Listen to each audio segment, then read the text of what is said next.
Life moves pretty fast. You don't stop and look around once in a while, you could miss it.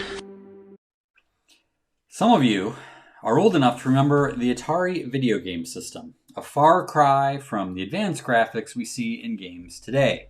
And only one button, which is kind of my speed. One of the most popular games was called Space Invaders, which I featured prominently in this painting.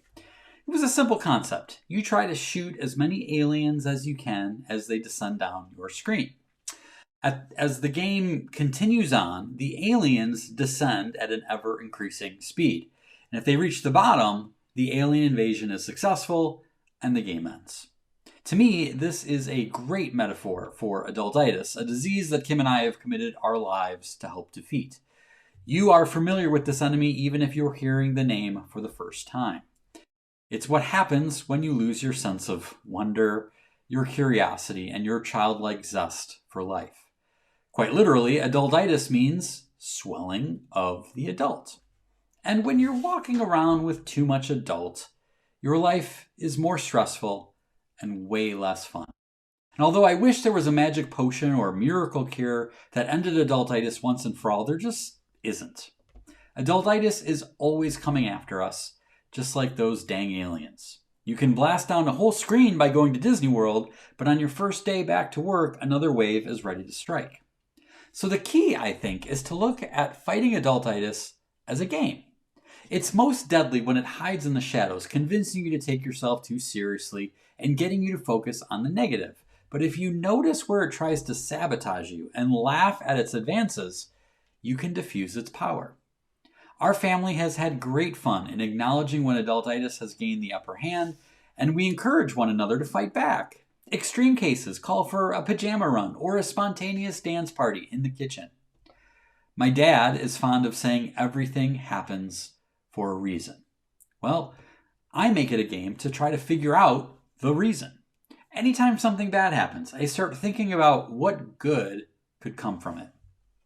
What if you looked at the challenges you face like any other game?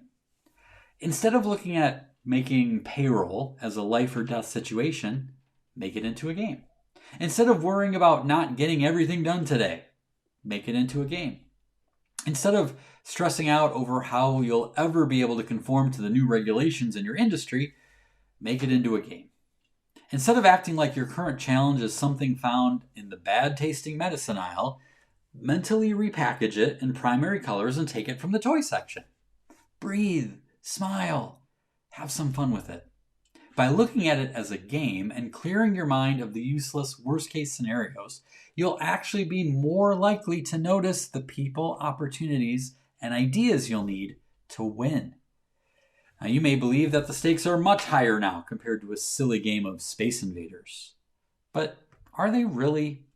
With very few exceptions, the truth is that our fear of failure is worse than the consequences that come from actually failing. Sure, the project very well might flop. Your efforts might go to waste. Someone might laugh at you. You could get rejected, dejected, or fired. Sometimes, like the aliens, adultitis advances past your defenses and wins the day. But you know what? The good news is that you can hit the reset and start again. Life will go on. It'll be okay. You'll be able to pick yourself up, dust yourself off, and get ready for the new, even better opportunity right around the corner. Are you game?